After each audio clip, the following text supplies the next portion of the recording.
You're listening to Young People Lead, a podcast brought to you by Children's Defense Fund. This season is called Bridging LA and features our Children's Defense Fund California Radical Imagination Fellows. They'll share their experiences and what it means to be heard, believed, and empowered within systems that often fail them. Let's get to it. Welcome to Bridging LA. I'm Karina Ortiz. I'm Dwayne Gill. And Bridging LA is a podcast where we share real stories, real challenges, and real solutions from the voices of foster youth and children's age youth in Los Angeles. Together as fellows, we are part of this fellowship designed to imagine new possibilities for our community through storytelling, advocacy, and creating change. This podcast was born out of that vision. The Radical Imagination Fellowship brings together young leaders who lived experience in foster care, housing insecurities, and the juvenile justice system. We're using our voices to push back against stereotypes, highlight our resilience, and bring back bridges all around LA. Each episode of the Bridging LA will dive into a different theme that directly impacts foster youth and TAY. We'll share our personal journeys, highlight resources, and bring in community voices so that no young person feels like they're going through it alone. We know that challenges are real in education, housing, and the justice system, and beyond that. But we also know that we can come together, share our stories, and imagine something better. Change is possible. Again, this is Bridging LA, and let's get into it. Dear listeners, growing up in foster care, I was always treated like I was at risk. Teachers, staff, even random adults acting like I was destined to end up in juvenile hall. The stereotype was heavy. Foster youth are troublemakers, future inmates, or statistics waiting to happen. That kind of pressure builds up. When people expect the worst from you, sometimes you start to believe it. And for me, there was a moment where I did slip. I got into a fight and things weren't so good. I had to do community service, and later I was able to get my record expunged, but the experience shook me. I realized how easily one mistake could define the rest of my life, especially as a young foster youth. If I didn't fight for a second chance, that record could have followed me forever. The truth is, I've gone down that road and proved everyone right. The people who said foster youth always end up in the system. But I chose differently. I started redirecting my energy into things that would help me grow instead of tear me down. I got involved in advisory boards, joined fellowships, and started using my voice in spaces where people actually listen. I realized that just because I had a step back didn't mean I had to stay stuck. What I want to tell any youth or TAY who has been stereotyped, judged, or even caught up in the system is this. Your mistakes do not define you. People will try to put labels on you, and yes, some of us have records, but that doesn't mean you're locked into being that person forever. You can fight for yourself, for your future, and for the chance to be seen as more than a statistic. I won't lie, it's not easy. People will still judge you, even after doing good. They will still stereotype you as a foster youth, but the power is in proving them wrong. Not for them, but for yourself. Everyone deserves another chance. You're not different than anyone else. Much love, Karina. Hello everyone, I'm Karina Ortiz. Welcome back to another episode of Bridging LA. Today's episode focuses on juvenile justice, a system that affects far too many young people, especially those in foster care experience and transitional age youth. I'm excited to be joined today by Melissa Milchman, who will be adding her expertise to this conversation. Melissa, would you like to introduce yourself to our listeners?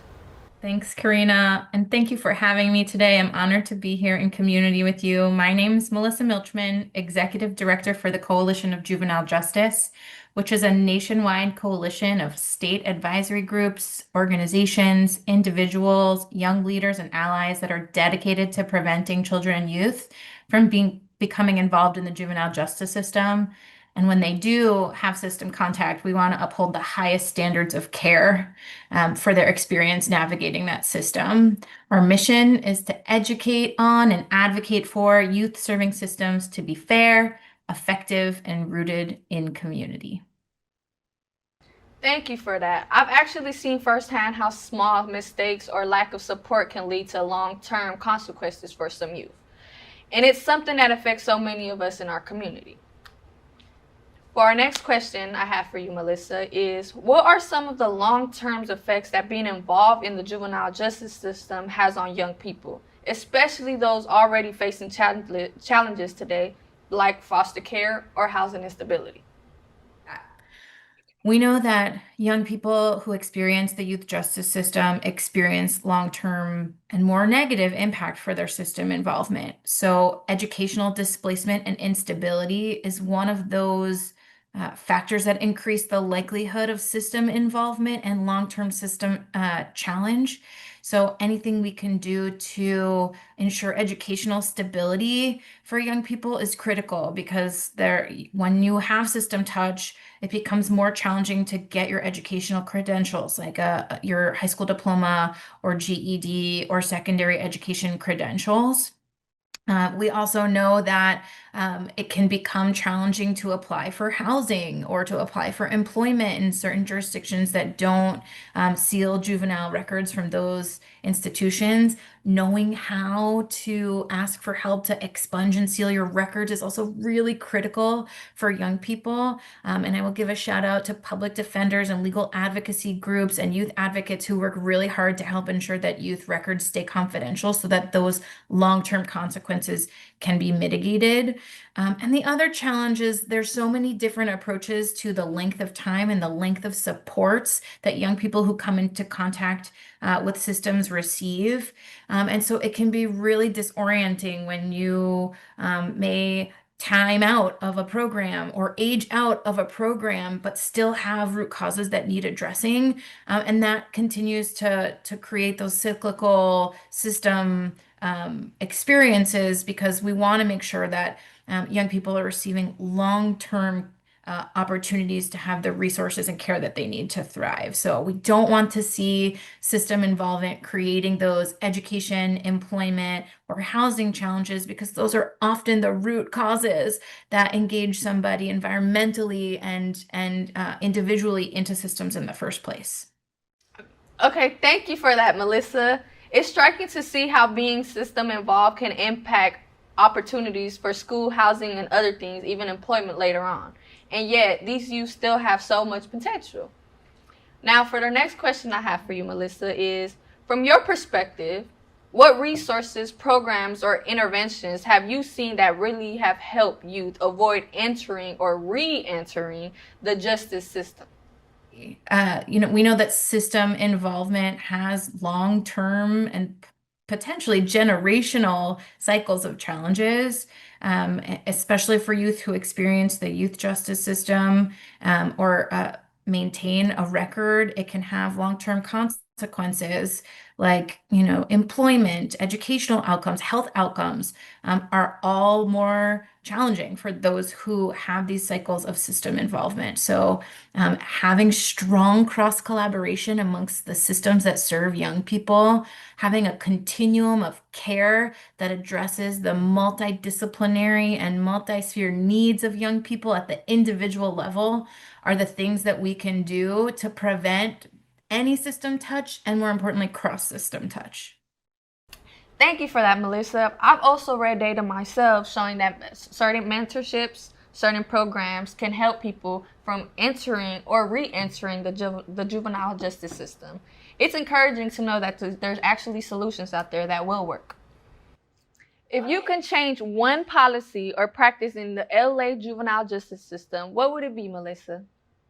I'm not an expert on LA. I bring a national perspective to this, but one thing that I think is resonating nationally is that we're seeing an increase in punitive enforcement approaches to community challenges, and we're seeing more youth arrests for activities and behaviors that we have other solutions for. I think we know that there's been a 20-year evidence-based data analysis that youth crime and arrest has been decreasing. And so when we see a media narrative around youth crime, it is driving reactive approaches, and we're seeing slide backs of long studied and evaluated and evidence-based public health approaches that address root causes. And so instead of investing more in community-based mentoring or violence prevention or engaging young people in after-school activities and recreation and diversion programs, we're seeing more punitive responses like arrest, prosecution, juvenile curfew policies being put in place. And the challenge with that is the outcomes don't show the same positive results as the other types of public health approaches do. Arrest and prosecution are not producing the same level of outcomes for community safety. So even though I think there's a lot of well-meaning, I think we all have the same goal that we want young people and families to thrive in their communities. We want people to feel safe in their communities. The solutions on their face that we are responding with are not necessarily the ones that we know achieve the best and most long-term outcomes for young people. So if I had one thing I'd like to see, what would it be? It would be to engage young people and communities in the conversation about what would make them and other community members feel safe and what gaps or needs they think should be filled and what solutions they think will work to fill those. So I think that's the best way we can approach turning around these slide backs and reactionary approaches to a narrative around youth crime that does not really match the data. Thank you. I think about how much difference one well-designed policy could make for young youth myself. Now, for our last question, Melissa, how can community members, organizations, or policymakers get involved to better support systems involve youth? So this is a very exciting question to me because October in particular nationally is Youth Justice Action Month, also known as YJAM. And YJAM is a month that honors the experience of youth who are currently in the justice system and those who have experienced the justice system. And it calls community members, youth, and their families to take action to make positive change and to create opportunities for young people to thrive. And so every week, and there's 5 weeks in October, we have a sub-theme. And the sub-themes, well, first, the theme for this year is YJAM 2025 United for Action. And each of the sub-themes for October are United for Understanding, United for Healing, Not Harm, United for Community Investment, United for Youth Leadership, and United for Building a Better Future. And what's cool about YJAM is it views youth not as participant, but the leaders in the space. And there are really powerful ways that youth can engage with their family members and their communities to be a part of YJAM. So you can organize or join a policy roundtable. You can lead social media campaigns. You can do leadership or advocacy training for communities and young people, grassroots organizing and storytelling, or you can engage with state advisory groups. So every state and territory in our country, except for I think Texas and Wyoming, but all the other states and territories have state advisory groups on juvenile justice that advise governors and help influence juvenile justice policy in their state. So I'm happy to share. You can go to youthjusticeactionmonth.org to get connected to YJAM activation resources, tools, and ways that you can get involved. And we actually publish a national calendar of all the events and activities happening all over the country so that people everywhere can connect to what's going on and activate to improve the youth justice system and improve the experiences of young people that touch our system. Thank you for that. It's empowering to realize that everyone listening has the ability to make a difference, whether if it's volunteering, advocating, or just raising awareness. Melissa, I want to thank you so much for sharing your insights today. Your expertise helped us understand both the challenges and the possibilities for reform in the juvenile justice system today. Thank you for having me. And for anyone who's interested in learning more about Coalition for Juvenile Justice and ways you can get involved locally in your state advisory group, I would invite you to visit us at juvejustice.org. And thank you to our listeners for tuning into the Bridging LA podcast. Be sure to like and watch all the other episodes. Stay engaged because we will build a bridge, knowledge with action. we can create safer, more supportive communities for our youth. I'm Karina Ortiz, and this has been Bridging LA. See you guys next time. Hello, listeners. This concludes the Bridging LA podcast episodes. We want to give a huge thank you to the Children's Defense Fund California, along with the Radical Imagination Fellowship. Shout out to our fellows for their support. Huge thanks to Community Coalition for allowing us the space to record and for being such a strong community partner. Deep appreciation to the Conrad Hilton Foundation for providing funding for this project that's fostering meaningful conversations that matter.